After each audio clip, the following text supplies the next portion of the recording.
Media पे है तो मीडिया कहते हैं कि भाई फोर्थ पिलर है डेमोक्रेसी का। आज बात हमें इसके ऊपर करनी पड़ेगी, क्योंकि बात नहीं करेंगे अगर तो इन लोगों के जो हौसले हैं वो दिन ब दिन बुलंद होते जा रहे हैं। कोई भी मजहब ये नहीं सिखाता कि आप किसी दूसरे मजहब के ऊपर जो है टिप्पणी करें, आप किसी दूसरे मजहब के ऊपर कीचड़ उछालें, आप किसी दूसरे मजहब के किसी गुरु को इस तरीके से जो है वो आप शरेआम पब्लिक के बीच में ऐसे वर्ड ऐसे अल्फाज यूज करें। तो कौन सी हिंदू की किताब के अंदर ऐसा लिखा हुआ कि भाई आप दूसरे जो मजहब है उनके ऊपर इस तरीके की टिप्पणियां करो? उसने तो ये यहाँ तक कह दिया उस आदमी ने कि भाई आप रावण को ना जला के मोहम्मद को जलाओ। अस्तगफिरुल्लाह। तो रहा जहां आप सत्ता पक्ष की पार्टी की बात करते हैं, वहां हमने देखा कि आज सोशल मीडिया पर या मीडिया में या आम इंसान को भी इतनी ज़्यादा छूट नहीं है कि वो सोशल मीडिया पे आकर किसी तरह की कोई टिप्पणी किसी भी धर्म के लिए बोल सके, किसी इंसान के लिए, किसी पार्टी तक के लिए बोलने की इतनी आज़ादी नहीं है। उनका फर्ज नहीं बनता था कि ये प्रोटेस्ट की जरूरत नहीं पड़ती, आपको सड़कों पर आने की जरूरत नहीं पड़ती, आपके सड़क पे आने से पहले ही ऐसे लोगों को जेल के सलाखों के पीछे डाल देना चाहिए जैसे डाला जाता है। कोई फेसबुक पे हल्का सा कोई करता है तो कोई स्माइली भी डालता है, उसके ऊपर केस हो जाता है, यूपीए लग जाता है, एनएसए लग जाता है, पीएसए लग जाता है। मिलीभगत नहीं है तो ये वीडियो वहां से निकला कैसे? चलिए उसने कुछ बकवास करना था कर दिया, जबकि यहाँ पर कोई आप फेसबुक पे कमेंट कर देते हो तो वो भी अगले 5 मिनट के अंदर गायब हो जाता है। बिल्कुल, अगर वो नहीं है सोसाइटी के खिलाफ है कोई चीज तो गायब हो जाती है। जिसको सरकार जिस चीज को नहीं चाहती है कि वो बाहर है वो नहीं आती है। आपने हमें थोड़ी हिंदुस्तान के मुसलमानों को तो आपने कार्य कर दिया, कार्य पे रखा हुआ है। आप अपने वोटों के लिए इनको तो किसी भी आप ये एहसास करते हैं? बिल्कुल हम एहसास करते हैं, और इसके बाद तो बिल्कुल एहसास करते हैं हम, क्योंकि दुनिया के अंदर एक मुसलमान के लिए नबी करीम सल्लल्लाहु अलैहि वसल्लम से आगे कुछ भी नहीं है। ना हमारी जानें हैं, ना हमारा माल है, ना हमारी औलादें हैं, ना हमारे माँ बाप हैं। हम सब कुछ कुर्बान करते हैं उनके ऊपर। और अगर उनके ऊपर टिप्पणी होती है और वो वीडियो बाहर आया कैसे, टाइम्स ऑफ इंडिया तक लेके बड़े बड़े चैनल्स के अंदर चला कैसे, अगर सरकार नहीं चाहती थी तो? आपको लगता है इन प्रोटेस्टों का कुछ फायदा होगा, इस पर एफआईआर होगी, या एफआईआर ही एक मांग है ऐसी? क्योंकि जिस तरह आपने अपनी प्रेस कॉन्फ्रेंस में आपके देख रहा था, आपके प्रोटेस्ट देख रहा था, आपने ये भी कहा कि ये इंसान जो ये बयानबाजी दे रहा है ये सिर्फ पहली बार ही ऐसा नहीं हुआ, हर 6 महीने 8 महीने साल के अंदर इस तरह के बयानबाजी आ रही है। अगर मोदी जी कहते हैं कि सबका साथ और सबका विकास, अगर उनका नारा दिल से है और अंदर से है, सरकार इसी तरीके से काम करना चाहती है, तो इस आदमी के ऊपर ये क्यों नहीं लगता, इसके ऊपर ऐसे क्यों नहीं लगता? हमारा तो कोई बच्चा अगर चलते फिरते कहीं गलत टाइम में मिल गया तो उसको उठा के डाल दिया जाता है 20-20 साल पर, सबको पता नहीं लगता वो कहाँ चला गया है। उसका अहंकार तो नहीं देना चाहिए, मेरे साथ तो रहेगा भी नहीं, अहंकार तो सबका टूटना है। आप इसको पार्टी को दोष मानते हैं? बिल्कुल पार्टी का दोष मानते हैं। ये बीज बोया गया है, भारतीय जनता पार्टी के द्वारा जो है बीज बोया गया, अपने वोटों के पोलराइजेशन करने के लिए हिंदू मुसलमान किया गया। हमने ऐसा माहौल तो देश में पहले भी कई बार देखा। नहीं देखिए, माहौल पहली बार बहुत ऐसा नहीं है कि 2014 के बाद ये माहौल देखा है। देखिए पहली बार बहुत बार देखा होगा ऐसा प्रोग्राम, दंगे भी हुए होंगे, सब कुछ हुआ होगा, क्योंकि जब भाई भाई के साथ रहता है झगड़ा भी कभी कभी होता है, वो भी हम मानते हैं। लेकिन इस लेवल पे जाके जो परेशानी आई है ये इसके पहले इससे पहले हमने नहीं देखी थी। इस हिंदुस्तान के अंदर आप एक छोटी सी गलती करते हैं और आपके 5 साल तक, अगले 5 साल तक कोई सुनवाई नहीं होती है। उस हिंदुस्तान के अंदर उसी कानून के अंदर इस आदमी को जो है प्री बेल मिल जाती है, वहां पर अरेस्ट होने से पहले बेल ले लेता है। आपको उठाना पड़ेगा और सबको मिलकर उठाना पड़ेगा, ऐसे दरिंदों को समाज से हटाना पड़ेगा। इनकी जगह जेल में है, ये अगर बाहर रहेंगे तो आज एक कम्युनिटी के लिए कल क्या है कि दूसरी कम्युनिटी के लिए नहीं करेगा। तो ये पहला ही एक ऐसा इंसान नहीं, ऐसे कई और बयान जो हैं वो अलग अलग लोग, धर्मों से जुड़े हुए लोग किसी धर्म के खिलाफ जो है वो देते हैं। आखिर जरूरत क्या है? इन लोगों को मंच ही देने की जरूरत क्या है? इन लोगों के हाथ में माइक ही देने की जरूरत क्या है, जिनको ये समझ नहीं है कि हम किसी इंसान के खिलाफ नहीं बल्कि एक भगवान के खिलाफ, जहां नस्लों का करे जो बंटवारा, रहबर वो कौम का डोंगी है। ये वही डोंगी है जो नस्लों में बंटवारे कर रहे हैं। और इनसे ये पूछो कि क्या खुदा ने मंदिर तोड़ा था या राम ने मस्जिद तोड़ी?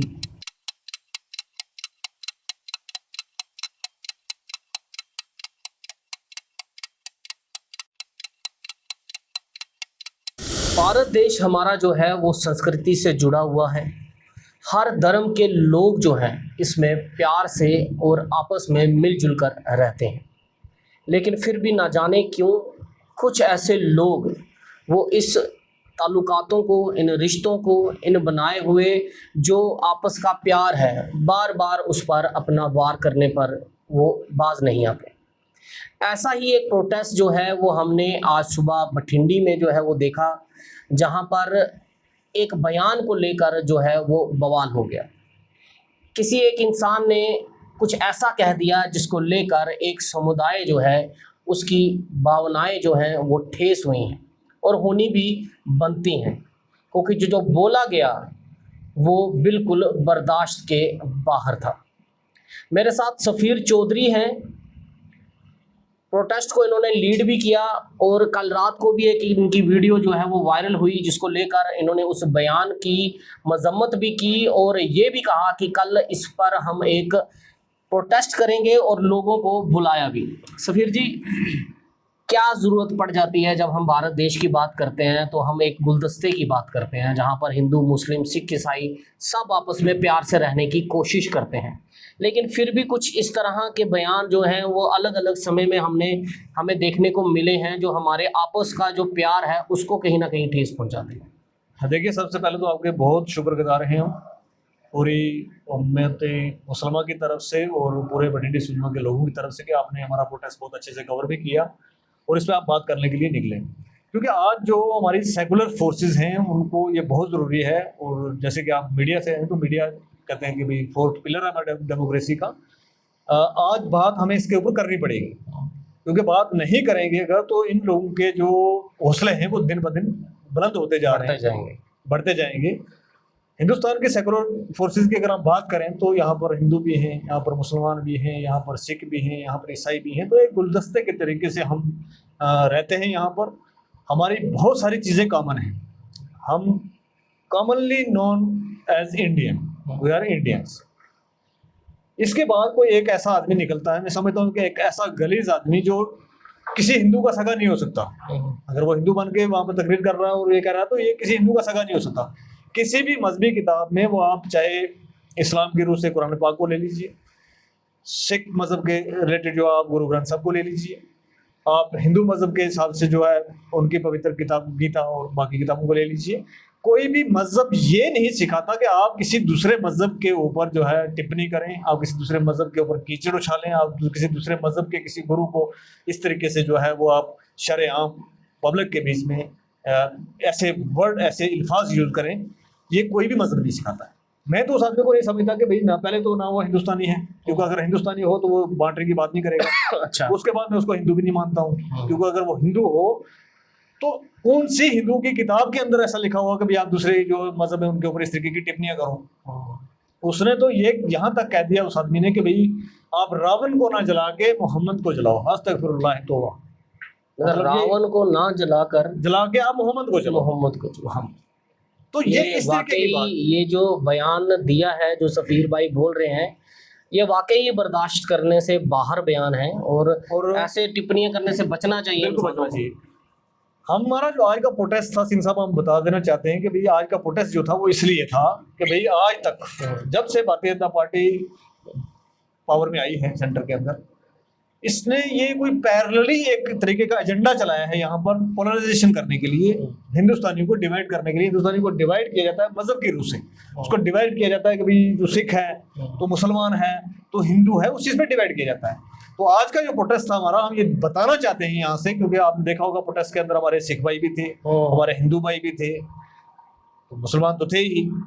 तो हम ये मैसेज यहाँ से देना चाहते हैं कि मोदी जी ये पोलराइजेशन आप इलेक्शन तक ही रखें, आप इलेक्शन तक ही रखें। आप जो जितना जहर बो रहे हैं वो बोते रहें, लेकिन अब वो वक्त चला गया कि भाई आप जो है इस तरीके से पोलराइजेशन करके एक बड़ा इम्पोर्टेंट सवाल करेंगे। इम्पोर्टेंट सवाल ये रहा, जहां आप सत्ता पक्ष की पार्टी की बात करते हैं, वहां हमने देखा कि आज सोशल मीडिया पर या मीडिया में या आम इंसान को भी इतनी ज़्यादा छूट नहीं है कि वो सोशल मीडिया पे आकर किसी तरह की कोई टिप्पणी किसी भी धर्म के लिए बोल सके, किसी इंसान के लिए, किसी पार्टी तक के लिए बोलने की इतनी आज़ादी नहीं है। जब उस इंसान ने इतना बड़ा बयान दिया जो आप बोल रहे हैं, क्या आपको लगता नहीं हमारी साइबर सेल्स जो हैं, हमारी जो सोशल मीडिया को जो हैंडल करते हैं, या हमारी देश की जो पार्टी है जिस तरह आप नाम ले रहे हैं, उनका फ़र्ज नहीं बनता था कि ये इस प्रोटेस्ट की ज़रूरत नहीं पड़ती, आपको सड़कों पे आने की ज़रूरत नहीं पड़ती, आपके सड़क पे आने से पहले ही ऐसे लोगों को जेल के सलाखों के पीछे डाल देना चाहिए, जैसे डाला जाता है। कोई फेसबुक पे हल्का सा कोई करता है तो कोई स्माइली भी डालता है, उसके ऊपर केस हो जाता है, यूपीए लग जाता है, एनएसए लग जाता है, पीएसए लग जाता है। तो ये जरूर इस पे मैं एक चीज बताना चाहूंगा सिंह साहब आपको कि ये अगर मिली भगत नहीं है भारतीय जनता पार्टी की, खासकर सेंटर के अंदर गवर्नमेंट ने की है, अगर ये मिली भगत नहीं है तो ये वीडियो वहां से निकला कैसे? चलिए उसने कुछ बकवास करना था कर दिया, जबकि यहाँ पर कोई आप फेसबुक पे कमेंट कर देते हो तो वो भी अगले 5 मिनट के अंदर गायब हो जाता है। बिल्कुल, अगर वो नहीं है सोसाइटी के खिलाफ है कोई चीज तो गायब हो जाती है। जिसको सरकार जिस चीज को नहीं चाहती है कि वो बाहर आए वो नहीं आती है। तो एक आदमी ने इतना बड़ा बकवासनामा किया, इतनी बड़ी सारी कम्युनिटीज, और मुसलमान तो सिर्फ हिंदुस्तान के अंदर नहीं है, मोदी जी जाते हैं वहां पर कभी दुबई कभी कहीं जाके शेखों के साथ बैठे होते, वो भी तो मुसलमान है। आपने हमें छोड़िए, हिंदुस्तान के मुसलमानों को तो आपने कार्य कर दिया, कार्य पे रखा हुआ है। आप अपने वोटों के लिए इनको तो किसी भी बलि का बकरा बनाना चाहते हैं। आप ये एहसास करते हैं? बिल्कुल हम ये एहसास करते हैं, और इसके बाद तो बिल्कुल एहसास करते हैं हम, क्योंकि दुनिया के अंदर एक मुसलमान के लिए नबी करीम सल्लल्लाहु अलैहि वसल्लम से आगे कुछ भी नहीं है। ना हमारी जानें हैं, ना हमारा माल है, ना हमारी औलादें हैं, ना हमारे माँ बाप हैं, हम सब कुछ कुर्बान करते हैं उनके ऊपर। और अगर उनके ऊपर टिप्पणी होती है, और वो वीडियो बाहर आया कैसे, टाइम्स ऑफ इंडिया तक लेके बड़े बड़े चैनल्स के अंदर वो चला कैसे, अगर सरकार नहीं चाहती थी तो? सरकार चाहती थी कि जम्मू कश्मीर के अंदर, हिंदुस्तान के अंदर जो मुसलमान रह रहे हैं, इनकी ज़हनी तकलीफ इनकी इतनी बढ़ा दी जाए, इनको इतना परेशान कर दिया जाए कि ताकि ये समझे कि भाई हम कारण कर दिए गए हैं। ये हमारी आज के प्रोटेस्ट के बाद मांग भी थी।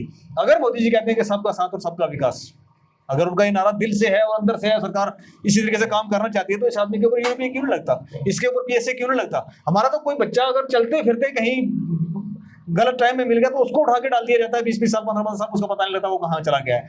कश्मीर के 20,000 से ज्यादा नौजवान इस टाइम जेलों के अंदर हैं, जिनका ये भी पता नहीं कौन सी जेल के अंदर है, ये भी पता नहीं हिंदुस्तान की कौन सी जेल के अंदर लेके डाला हुआ है। क्या लगता है आपको, ये जो आपने प्रोटेस्ट किया है आज, पूरी मीडिया ने इसको हाईलाइट भी किया और प्रशासन तक, सरकार तक पहुंचाने की कोशिश भी की, क्या आपको लगता है ये जो वीडियो वायरल हुई है या की गई है, जो आपका कहना है, आपको लगता है इन प्रोटेस्टों का कुछ फायदा होगा, इस पर एफआईआर होगी, या एफआईआर ही एक मांग है ऐसी? क्योंकि जिस तरह आपने अपनी प्रेस कॉन्फ्रेंस में आपके देख रहा था, आपके प्रोटेस्ट देख रहा था, आपने ये भी कहा कि ये इंसान जो ये बयानबाजी दे रहा है, ये सिर्फ पहली बार ही ऐसा नहीं हुआ, हर 6 महीने 8 महीने साल के अंदर इस तरह के बयानबाजी आ रही है, तो रोक कैसे लगेगी इस बंदे पर? देखिए इसकी रोक लगेगी। देखिए एक इंसान गलती करता है, समाज के अंदर, सोसाइटी के अंदर एक गलत काम को करता है, गलती करता है एक इंसान, उसकी गलती के ऊपर पर्दा डालने वाले कौन लोग हैं? हम वो लोग सोसाइटी के जिन्हें बात करनी चाहिए थी, हमने नहीं की।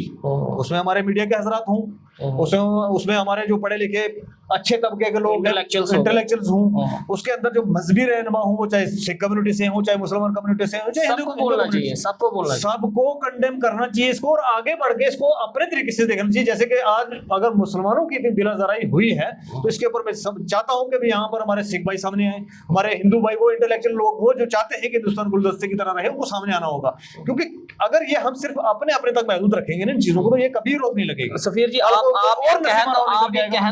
आप ये कह तो रहे हैं कि सिख भाइयों को सामने आना चाहिए, हिंदू भाइयों को सामने आना चाहिए, क्रिश्चियन भाइयों को सामने आना चाहिए। आप समझते हैं, आप खुद एक पॉलिटिकल पार्टी से भी हैं और आप खुल के बेबाकी से बोलते भी हैं, आपको लगता है वो माहौल है कि खुल के इंसान कोई किसी चीज का विरोध जो है वो कर पा रहा है? देखिए मैं एक चीज कहना चाहूंगा, अभी बहुत जल्दी ही नवरात्रि का प्रोग्राम शुरू हो गया और रावण को जलाना है। रावण का अहंकार भी नहीं रहा, बिल्कुल नहीं रहा, बिल्कुल। तो एक पार्टी जो पावर में आई, लोगों के वोट पोलराइज करके, उसका अहंकार तो नहीं रहना चाहिए, मेरे साथ तो रहेगा भी नहीं। अहंकार तो सबका टूटना है। आप इसको पार्टी को दोष मानते हैं? बिल्कुल पार्टी का दोष मानते हैं। ये बीज बोया गया है, भारतीय जनता पार्टी के द्वारा जो है बीज बोया गया, अपने वोटों के पोलराइजेशन करने के लिए हिंदू मुसलमान किया गया।